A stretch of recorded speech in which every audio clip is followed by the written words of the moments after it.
Good morning सभी बच्चे को दिशा मैथमेटिक्स क्लासेस सीखे में। चलिए एक्सरसाइज 5.3 और क्वेश्चन नंबर 7 और 8 को आज देखने वाले हैं। वर्ग 8 है, डॉक्टर के.सी. सिन्हा का ये बुक है।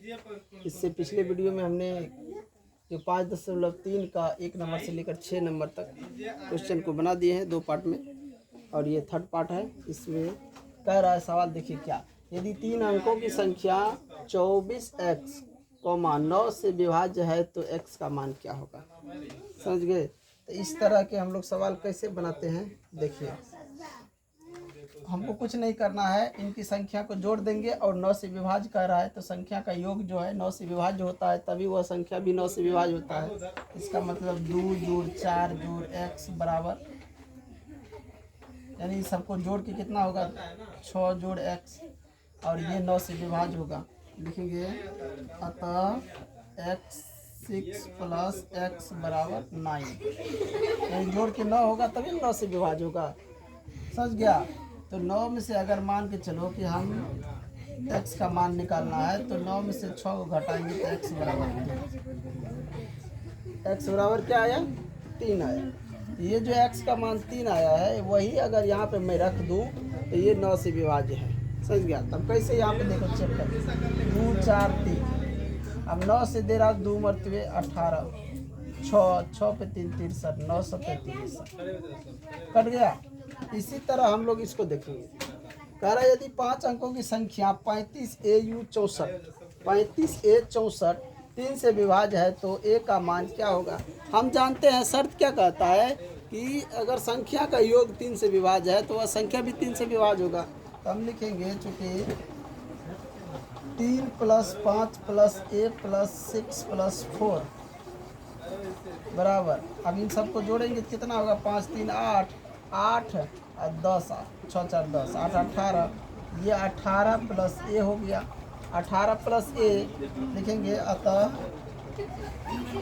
18 प्लस a बराबर में 18 प्लस a बराबर में क्या होगा 18, 18 3 से विभाज्य है ना, 18 प्लस a में 18, तो a का मान अब यहाँ पे क्या रख सकते हैं, मान के चलो 18 में 18 घटाए तो a का मान 0 आ सकता है, आएगा कि नहीं, a का मान क्या आएगा 0 आ जाएगा। तब यहाँ मान के चलो कि यहाँ पे लिख सकते हैं कि 18 प्लस a 3 से विभाज्य, क्या है 3 से विभाज्य है ना। ये जब 3 से मान के चलो ये विभाज्य है, अब यहाँ पे इसका मान भी लिख सकते हैं। तो मान के चलो यहाँ पे 18 में हम एक की जगह 0 जोड़ेंगे तब भी 18 होगा, 3 से कट जाएगा, हो जाएगा कि नहीं। या ऐसे भी हम कर सकते हैं, 0 लाने के लिए क्या करेंगे, तो यहाँ पे लिखेंगे 18 और a बराबर 18 माइनस 18, a का मान क्या है 0 आ गया। समझ गया। इसके लिए दिख रहा है ना, यहाँ नीचे नहीं दिख रहा, यहाँ तक यहाँ पे ले लेते हैं, a बराबर 18 माइनस 18 बराबर 0, यानी कि a का मान 0 रखने पर ये 5 अंक का जो ये संख्या है वो क्या होगा 3 से विभाज्य होगा। समझ गया। a का मान 0, x का मान 3, या दोनों संख्या ये निकल गया, x का भी मान निकल गया, a का भी मान निकल गया। तो 7 और 8, ये 8 नंबर क्वेश्चन है, क्लियर हो गया, किसी को कोई दिक्कत नहीं। चलिए ठीक है। अगले सवाल है, यदि विभाजन n/2 से शेषफल 1 प्राप्त होता है तो n की इकाई अंक क्या हो सकता है। तो चलिए n का मान रख के देखते हैं क्या हो सकता है, इनको मिटा देते हैं। चलो यहाँ पे देखो लाइट तो कट गया है। यदि विभाजन n/2 से शेषफल 1 प्राप्त होता है तो n का इकाई अंक क्या हो सकता है। देखो n का इकाई अंक, मान के चलो n के जगह पे 9 लेते हैं, भाग देते हैं 2 से तो 1 शेष बच जाता है, यानी कि 4 भागफल होता है, शेष क्या बचता है प्लस में 1 बच जाता है शेष। मान के चलो कि 3 लेते हैं, भाग देते हैं 2 से तो 1 शेष बचता है। मान के चलो कि 5 लेते हैं, भाग देते हैं 2 से तो 1 शेष बचता है। मान के चलो 7 लेते हैं, भाग देते हैं 2 से तो 1 शेष बचता है। मान के चलो कि हम देखो यहाँ पे मतलब कि 3 भी ले लिए, 5 भी लिए, 7 भी लिए, 9 भी लिए। अब मान के चलो 11 में भागा 2 से तो 5 बच, तब शेष 1 बचता है। 13 में भागा 2 से शेष 1 बचता है। तो 9, 11, 13 ये सब क्या उनसे संख्या है, बताओ कौन सी संख्या है। तो विषम संख्या दिख रहा है ना, तो लिखेंगे अतः n के इकाई स्थान पर विषम संख्या